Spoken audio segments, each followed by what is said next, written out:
ஓம் சாந்தி.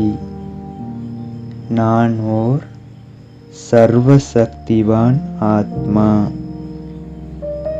அமைதிக்கடலான சிவபாபாவின் குழந்தையாகிய நான் இன்று அமைதி சொரூபமாக அமர்ந்திருக்கின்றேன்.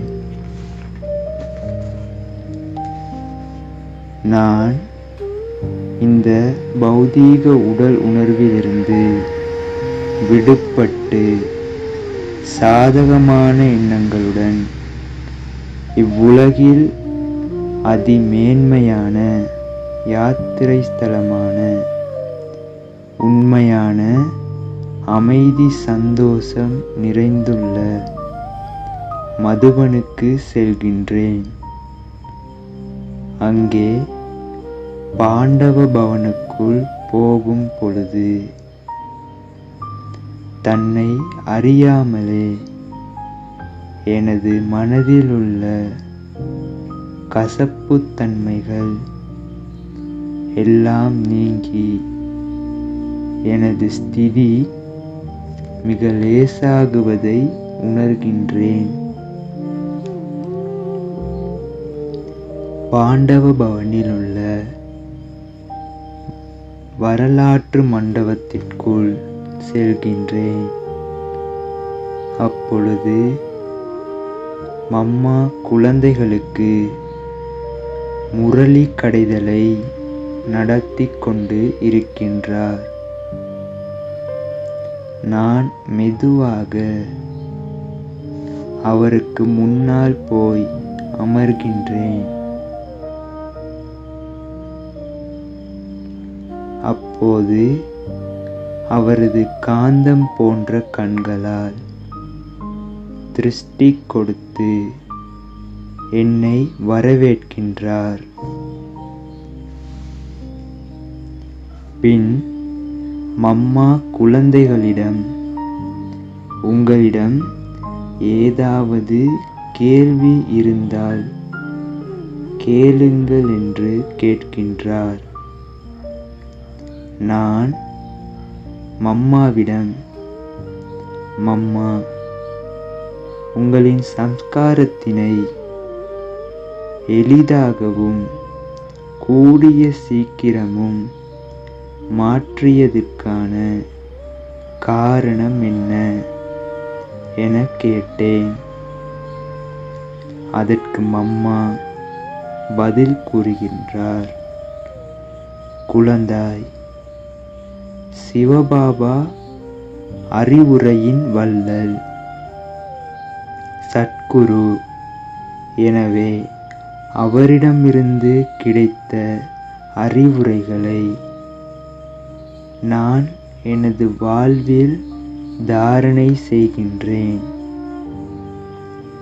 இதனால் என்னிடம் இருந்த தூய்மையின் அதிர்வலைகள் மனதால் சேவை செய்யும் அளவிற்கு சக்திசாலியாக இருந்தது. இதுதான் காரணம் என்றார். நீங்களும் இந்நிலையை அடைவதே எனது ஆசையும் என்றார். இரண்டாவதாக, மம்மா, உங்களுக்கு முன்னால் யக்கியத்தில் எத்தனையோ சகோதரிகள் வந்திருந்தார்கள். இருந்தும் நீங்கள் தன் முயற்சியில் அனைவரையும் விட முன்னேற்றம் அடைந்து உள்ளீர்கள். அப்படி எந்த ஒரு விஷயம் உங்களை அனைவரை விட முன்னால் வர வைத்தது? மம்மா சிரித்துக்கொண்டு, எந்த ஒரு மனிதரும் ஒரே ஒரு விஷயத்தால் முன்னேறுவது இல்லை. பல விஷயங்கள் தான் முன்னேற்றமடைய முடியும் என்றார்.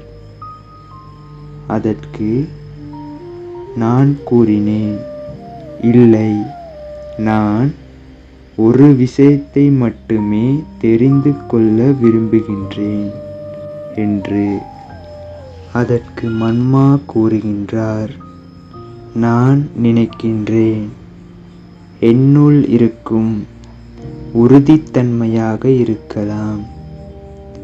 ஒருமுறை ஏதேனும் சங்கல்பம் செய்துவிட்டால் அதனை எப்படியாயினும் பூர்த்தி செய்தே தீர வேண்டும். இந்த குணத்தாலேயே நான் முன்னேறிக் கொண்டிருக்கின்றேன் என்றார். பின் எனது பிராமண வாழ்வில் தீவிர முயற்சி செய்வதற்காக மம்மாவிடமிருந்து அன்பும் சக்தியும் நிறைந்த அதிர்வலைகளை என்னுள் நிரப்பிக் கொண்டு மீண்டும் எனது சரீரத்திற்குள் வருகின்றேன். ஓம் சாந்தி.